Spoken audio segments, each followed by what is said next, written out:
Olá, muito boa noite para você. Segunda-feira, o Jornal da Guará está no ar. Você acompanha comigo. A partir de agora, quais são os principais destaques de hoje? Polícia identifica quadrilha interestadual em ações contra bancos no Maranhão. Profissionais da saúde fazem protesto por menor carga de trabalho e mais salário. Acordo entre Defensoria Pública e Estado garante indenização de mais de 2 milhões a vítimas de acidente que deixou crianças mortas em Bacuri. Veja ainda os flagrantes do vandalismo no final de semana no Centro Histórico de São Luís. A abertura do festejo do santo que é considerado o padroeiro do Maranhão. E a primeira de uma série de reportagens para comemorar os 407 anos da Ilha do Amor. Agora, no Jornal da Guará.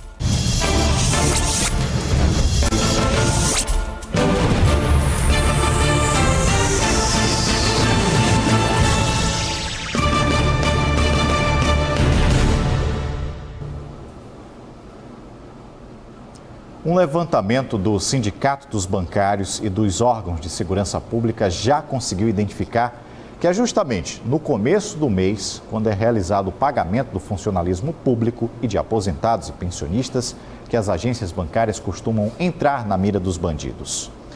Olha, neste final de semana, o ataque foi a uma agência do interior do estado. Mas se engana quem pensa que essa modalidade de crime está restrita a pequenos municípios. Na capital São Luís, ataques se tornaram comuns. Isso tem uma explicação, como vamos ver nesta reportagem. Segundo a polícia, a maioria dos arrombamentos das agências bancárias no interior do Maranhão é feito por organizações criminosas que também atuam em outros estados.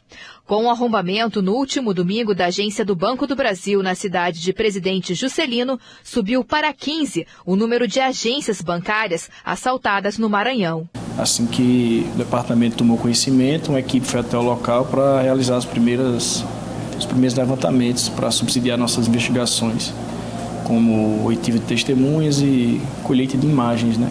De acordo com o Sindicato dos Bancários, na estatística de assaltos a bancos, neste ano já foram registrados 15 casos somente em 9 meses, um aumento em relação ao ano passado, quando foram registrados 14 casos nos 12 meses. Na capital, até agora, 5 agências bancárias foram arrombadas. Na última quinta-feira, a agência do Banco Bradesco, localizada na Avenida Castelo Branco, São Francisco, também foi alvo dos criminosos. 2 suspeitos já foram presos. Para a polícia, o aumento de agências bancárias explodidas na capital se deve ao fato dos criminosos terem aprendido a fabricar explosivos artesanais. Eles são faccionados, né? E geralmente essas facções eles arregimentam jovens da periferia desses bairros e ordenam que eles pratiquem esses crimes. Um protesto aconteceu nesta manhã em frente à Secretaria de Saúde do Estado. Enfermeiros e técnicos de enfermagem fizeram uma manifestação e bloquearam parte da Avenida Carlos Cunha. Eles denunciam o descumprimento do acordo de 30 horas semanais de trabalho e demissões injustificadas. A manifestação também serviu para cobrar reajuste salarial da categoria. Em nota, a Secretaria de Saúde do Estado disse que está aberta ao diálogo e respeita o ato da categoria, mas pontuou que não aconteceram as demissões em massa e suspendeu a mudança na jornada de trabalho, qual os servidores estavam reclamando. O Ministério da Saúde anunciou a liberação de R$ 2.700.000 para o custeio de leitos de UTI aqui no Maranhão. Os leitos novos, custeados por esse valor, vão ser destinados aos municípios de Pinheiro, no Hospital Regional Jackson Lago, e em Santa Inês, no Hospital Regional Tomás Martins. No total, 39 cidades devem ser atendidas e beneficiadas. O atendimento nessas unidades é feito pelo Sistema Único de Saúde. Bom, e o Ministério e a segurança de uma faculdade particular, suspeito de ter agredido e esfaqueado uma cadela dentro da instituição, prestou depoimento à polícia, negando ser o autor do fato. A investigação, no entanto, segue na Delegacia de Meio Ambiente. O animal está reagindo bem aos medicamentos e deve receber alta em poucos dias. Mas que ainda não sabe dizer se Menéria vai voltar a enxergar ou não. Os ferimentos foram feitos a golpes de barras de ferro. O objeto já foi encaminhado para a Delegacia Especial do Meio Ambiente, que está a um passo de terminar as investigações. Já colhemos aí diversas oitivas, diversas testemunhas já depuseram aqui na DEMA. O suspeito já foi interrogado e, diante de todos os elementos de informação que foram colhidos, a gente já entende que o procedimento possa ser finalizado, ainda hoje eu diria, e remetido ao Poder Judiciário, ao GCRIM no caso. O inquérito sobre o caso deve ser concluído nas próximas horas desta segunda-feira. De acordo com o delegado do Meio Ambiente, falta ainda uma testemunha a ser ouvida. E apesar do suspeito não ter confessado o crime, as investigações da polícia apontam que o vigilante é o autor das agressões. A gente não depende única e exclusivamente de uma confissão do suspeito. Todo o conjunto probatório, todos os elementos de informação que foram colhidos nos levam a crer que foi ele o autor do fato. E com isso ele será indiciado e vai responder pelo artigo 32 da Lei de Crimes Ambientais. O caso aconteceu na terça-feira passada em uma das áreas externas desta faculdade particular da capital maranhense, no bairro Turu. Ainda, segundo o delegado, vai ser apurado se a instituição onde a cadela foi agredida também vai ser penalizada. Caso o Ministério Público aqui entenda que houve alguma omissão, por parte da faculdade em relação a esses animais que lá circundam, poderá ser proposta uma ação civil pública para reparação coletiva. A seguir, Defensoria Pública firma acordo com vítimas de um acidente no município de Bacuri. O governo do estado deve pagar indenização milionária. Agora são 6 horas e 38 minutos, a gente volta já.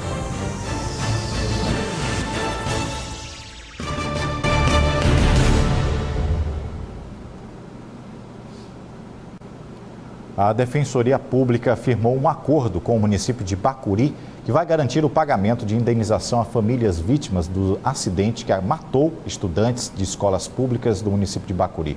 Episódio que aconteceu em 2014. Os 8 estudantes mortos estavam sendo transportados em um transporte conhecido como pau de arara. Por falta do transporte escolar regular, o transporte escolar legal. Esse veículo bateu em um caminhão, 13 crianças ficaram feridas. O Estado vai pagar a indenização no valor total de R$ 2.300.000 em 6 parcelas a partir deste mês para as famílias sobreviventes. E o município de Bacuri deve pagar pensão mensal aos pais dos 8 mortos.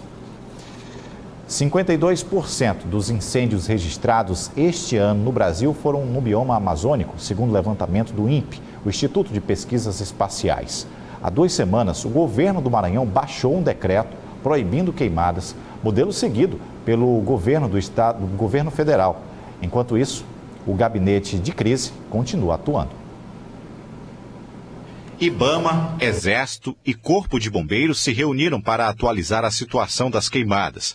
O Maranhão ocupa a 6ª posição entre os municípios da Amazônia Legal quando o assunto são focos de queimadas. Homens do 24º Batalhão de Infantaria Selva continuam sendo deslocados para os estados do Norte e para municípios do interior do Maranhão, em que os incêndios... Bom, o CAPES anunciou o corte de 5.613 bolsas de mestrado, doutorado e pós-doutorado pelos próximos 4 anos. Segundo o Ministério da Educação, para o ano que vem, o CAPES só terá metade do orçamento deste ano, o que inviabiliza a manutenção das bolsas de pesquisa. Ainda segundo o órgão, o corte vai representar 2,65% das bolsas de pesquisa existentes atualmente e mantidas pelo órgão. Saiba agora o que mais foi notícia neste começo de semana.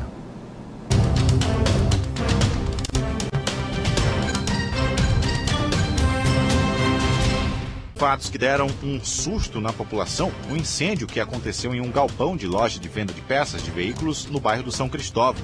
Todo o material foi destruído e o Corpo de Bombeiros conseguiu evitar que o fogo se alastrasse para os demais pontos comerciais. Na praia do Araçagi, veículos mais uma vez foram engolidos pela maré alta. O caso aconteceu por volta de 8 da manhã do domingo e a maré chegou à altura de 6 metros. Nos 2 casos, apenas danos materiais. No Centro Histórico de São Luís é crescente os inúmeros eventos que vêm acontecendo e dando vida ao cartão postal da cidade. Porém, muita confusão e baderna vem sendo registrada, como no último final de semana. Situações de briga e tumulto em momentos de descontrole por parte de alguns jovens. Por meio de uma rede social, o prefeito da cidade lamentou as imagens e que vai tomar providência para que o programa Reviva Centro tenha maior segurança. Em nota, a Polícia Militar informou que a briga generalizada foi rapidamente dissipada pela ação dos policiais e durante a abordagem foi constatado o consumo abusivo de álcool por parte de jovens durante festas não autorizadas na região. A PM promete intensificar o policiamento preventivo e uma atuação conjunta com a Justiça e o Ministério Público para que sejam cumpridas, nestes casos, as determinações previstas em lei. A seguir, aqui no Jornal da Guará, vamos falar sobre o destaque do cenário político com Marcos Saldanha. Agora são 6h46, a gente volta já.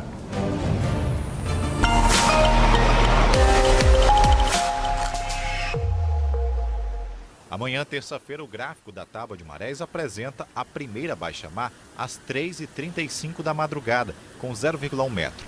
Às 9h36 acontece a pré-mar, com 6,1 metros. À tarde, nova baixa-mar, às 15h56, com 0,1 metro. E, por fim, a última pré-mar, às 21h53, com 5,8 metros.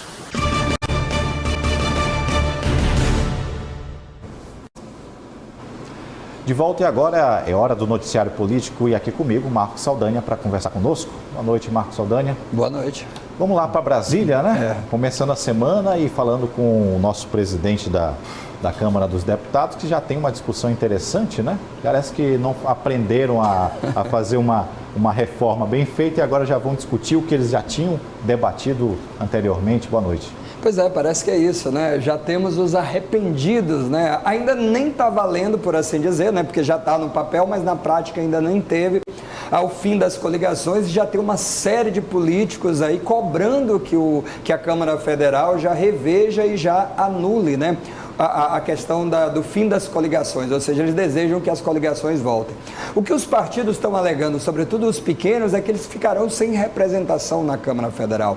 Foi feito mais ou menos uma estimativa de que com a reforma eleitoral agora, nas próximas eleições, no máximo, aí 9, 10 partidos terão representação aí na Câmara, municipais dos principais municípios, né, brasileiros, na Câmara Federal daqui a 4 anos, ou seja, nem se colocou em prática e a turma já está questionando. O problema é que o presidente da Câmara falou que é pouco provável que já para o ano que vem se tenha alguma mudança. Ou seja, Hugo, esse é mais um caso que o político faz uma reforma mal feita, assodada, como a gente vinha falando, sem um estudo devido e agora, antes mesmo de ser colocado em prática, já vê que não é talvez o melhor caminho que vá se seguir.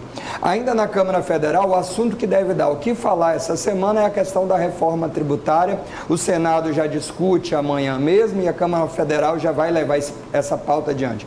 O mesmo presidente da Câmara, o Hugo, ele andou dizendo aí que só tem um jeito, só tem uma saída, que é cortar custo. Você tem que diminuir o Estado e aí só diminuindo o Estado, deixando ele mais leve, você conseguiria agora, então Saldanha, ter uma redução de imposto. A gente vê essa história de muito tempo. De muito tempo se fala que precisa se reduzir os gastos, não só em Brasília, nos estados. Será que isso vai mesmo para frente? Pois é, o problema é que reduzir gastos é muito relativo em relação a investimento no poder público. Vamos pensar assim, o Rodrigo Maia, embora tenha um discurso aí meio pacificador, ele está dizendo que quem está hoje já no Estado não vai perder a estabilidade, mas quem entrar a partir da reforma tributária, aí sim, esse que viver a reforma administrativa, esse perderia a estabilidade. O grande problema é que um dos atrativos que a carreira pública tem, embora um salário não seja o mais atrativo, é justamente a estabilidade. Ou seja, acabando com a estabilidade do servidor público, nós teremos um cidadão interessado no serviço público. Já se ouve muito dizer que a carreira privada, seja de qual for a profissão, ela acaba roubando os bons profissionais da carreira pública, muito em função dos salários que proporciona. Então, com o fim da estabilidade, aí sim é que é de esperar um esvaziamento aí da inteligência pública. Então é preciso rever todos os lados. Esse discurso que defende só a reforma da Previdência, só a reforma tributária como forma de cortar custos, não fala, por exemplo, por que não taxar as grandes fortunas? Ele comparou hoje, por exemplo, o Rodrigo Maia, que o Chile tem um estado com 43% de gastos com a folha, enquanto que no Brasil isso chega praticamente a 90% dos recursos comprometidos com pagamento de servidores e de salários. Por outro lado, se pergunta, todos os países ditos de primeiro mundo, capitalista mesmo, eles taxam as grandes fortunas. O Brasil não faz isso. Para ter ideia, você que está em casa aí, quem tem um carro, quem tem uma moto, paga IPVA. Quem tem um jet ski, quem tem um jatinho, por exemplo, um iate, não paga IPVA. Então eu acho que existem essas questões de equidade que precisam ser pensadas antes. O problema é que aí vai mexer com quem justamente tem o poder de mudar e não quer fazer a mudança. É por isso que a gente sempre fala que qualquer reforma no Brasil, ela acaba tendo um resultado muito negativo, porque não é discutido de um ponto de vista técnico, uma discussão demorada, e eu vejo algumas pessoas falando, não, no Brasil está se discutindo reforma eleitoral, reforma política há tanto tempo. Em outros países levaram décadas para poder chegar a um modelo que nem sempre é o ideal. O Brasil quer fazer em meses e no máximo um ano uma reforma e se diz cansado de fazer a discussão. Então é bastante preocupante. A população precisa tomar parte, precisa entender e olha que muitas vezes o político faz de tudo para que a população fique de fora, não entenda e não venha a opinar sobre esses assuntos. Saldanha, rapidinho, redução da carga tributária nessa confusão em que o país precisa arrecadar, a gente precisa de dinheiro para investir. Os economistas têm que dar um ponto, um direcionamento interessante também para essas pessoas que estão avaliando lá na frente. Né? Sem dúvida. O grande problema, o que eu acho também é assim, já faz tempo que a iniciativa privada, ela cobra crescimento com dinheiro público e critica justamente quando a população mais carente faz isso. Então a gente precisa entender como é que faz aí para equacionar essa questão. Iniciativa privada se desenvolvendo e o governo fazendo a parte que é social. E o contrário é sempre muito criticado pelas elites. Essa é uma questão que não é fácil de ser equacionada, porque quem tem mais tende a poder pagar mais, é justamente quem não quer pagar. Marcos Saldanha, obrigado. Bom começo de semana para você, a gente se vê. Para nós todos, boa noite. Bom, a seguir a gente traz outras informações aqui, o noticiário esportivo com Ana Tereza Viegas e ainda uma reportagem especial para homenagear os 407 anos de São Luís. Agora são 6 horas e 56 minutos.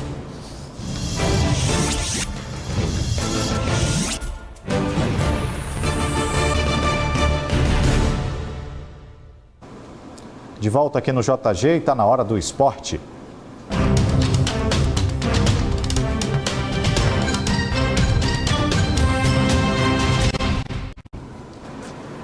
Vamos falar de jogos da Série C. Sampaio jogou, empatou, Imperatriz está em campo, não é isso, Ana Tereza? Boa noite. Boa noite, Hugo. Boa noite a todos que acompanham o Jornal da Guará. Pois é, ficou em 0-0 lá o jogo de Sampaio e São José no Rio Grande do Sul. O Sampaio até balançou a rede com o Salatiel, mas teve um gol mal anulado.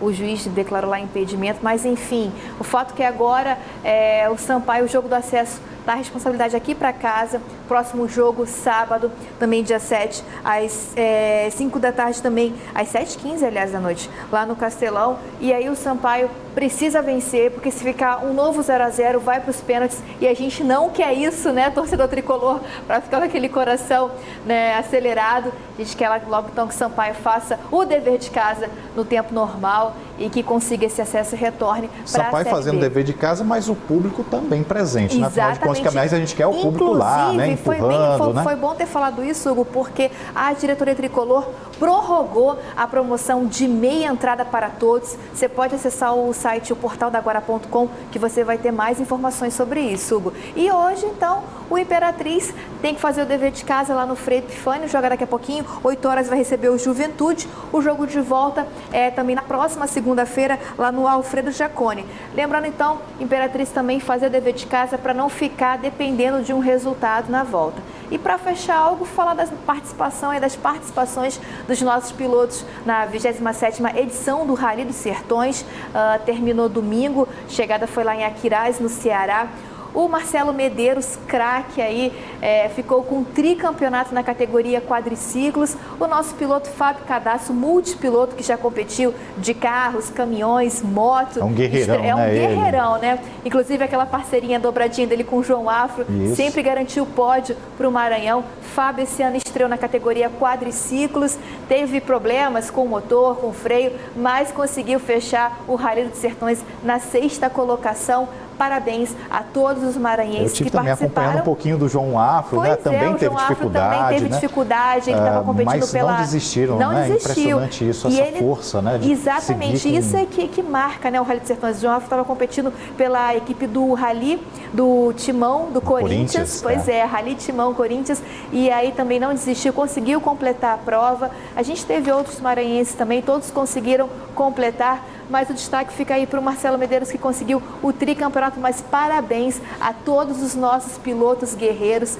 que mais uma vez fizeram o melhor para levar o Maranhão. E, enfim, brilhar aí pelo Maranhão na 27ª edição do Rally dos Sertões. O Rally dos Sertões, o que é o maior rally das Américas, né? Difícil pra caramba, acelerar lá não é fácil. Tá certo. Então, Ana, bom começo de semana para você. Obrigado pelas informações. Obrigada. Tá? Boa noite a todos. Bem, considerado o santo padroeiro do Maranhão, São José começou a ser festejado na cidade balneária que leva o seu nome, distante apenas 30 quilômetros de São Luís. E o tema da festa esse ano está em consonância com o que todos estão pedindo, especialmente nos últimos dias: preservação da Amazônia.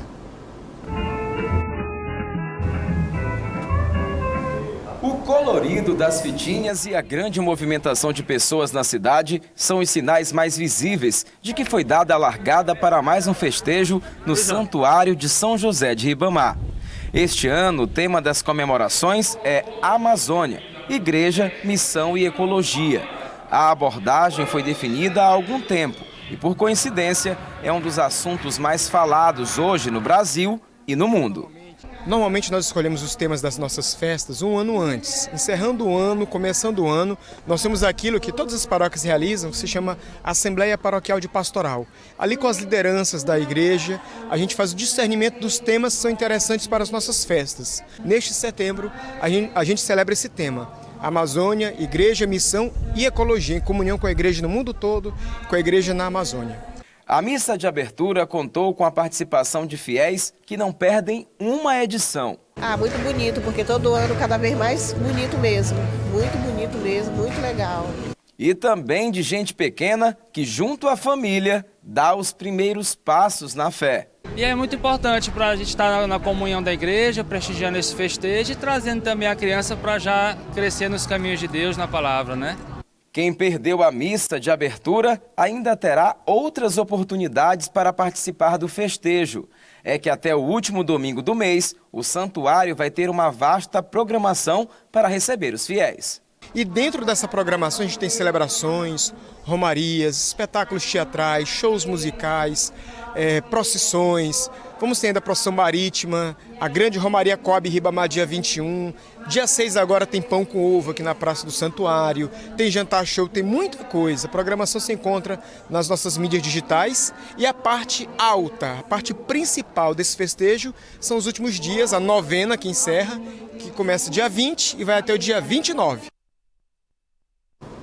No domingo, a capital maranhense vai completar 407 anos e o Jornal da Guará vai mostrar em reportagens especiais por que a nossa cidade é tão especial. Suas transformações, sua história, tudo o que faz com que a nossa cidade seja tão singular.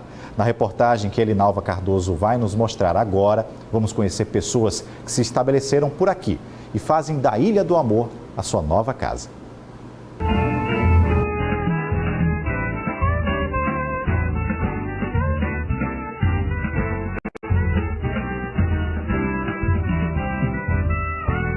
Há 13 anos, esta família de russos desembarcou na capital maranhense para recomeçar a vida.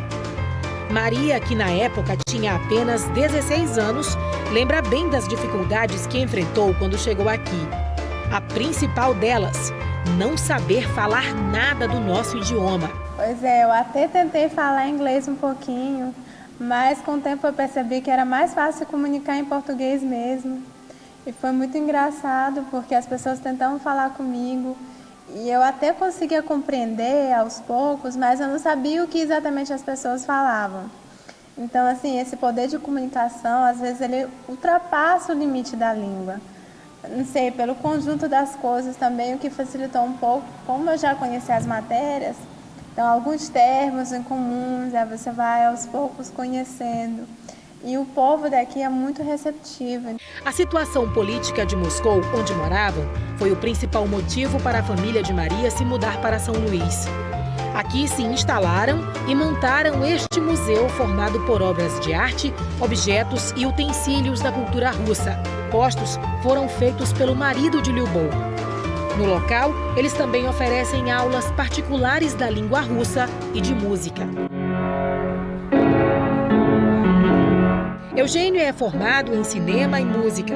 Depois que se mudou para cá, já teve a oportunidade de apresentar projetos e de trabalhar na capital maranhense. Aqui eu tenho colaborado até onde eu posso na questão de desenvolvimento dos cursos de cinema na cidade, contribuir com ideias, mesmo com os profissionais daqui. Há essa troca bastante intensa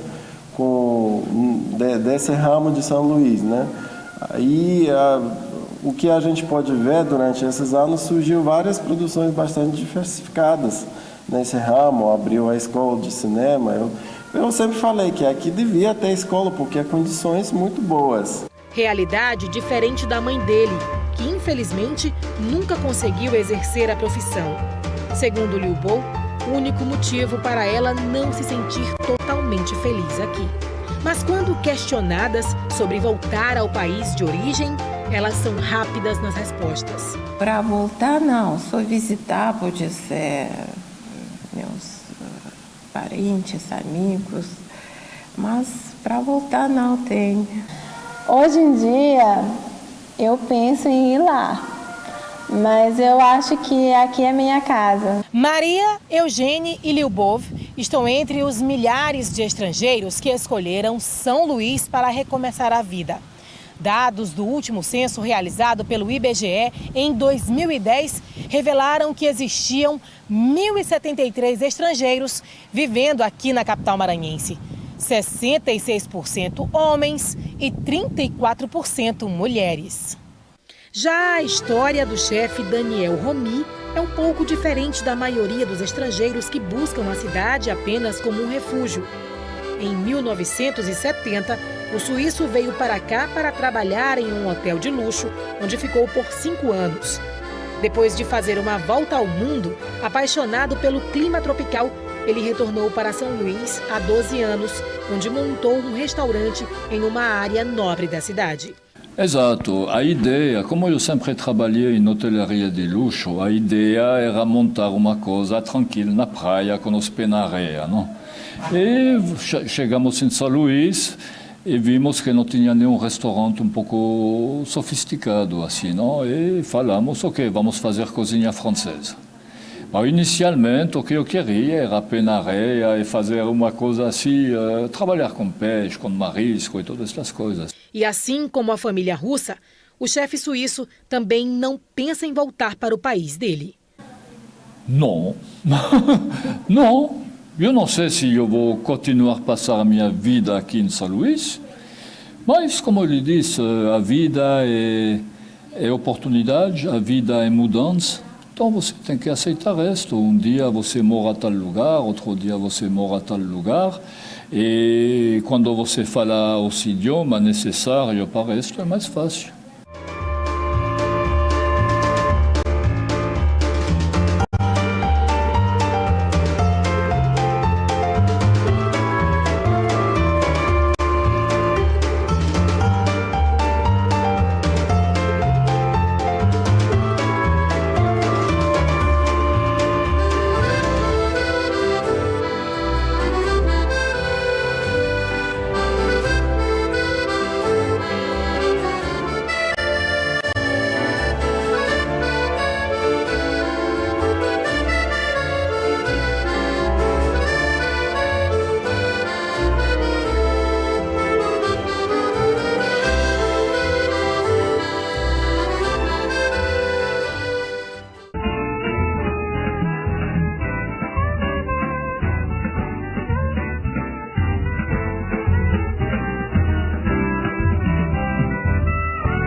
É isso, né? São Luís é bom de se viver, sim.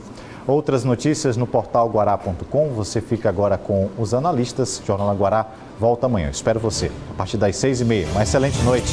Até lá, TV Guará, seu canal com o Maranhão.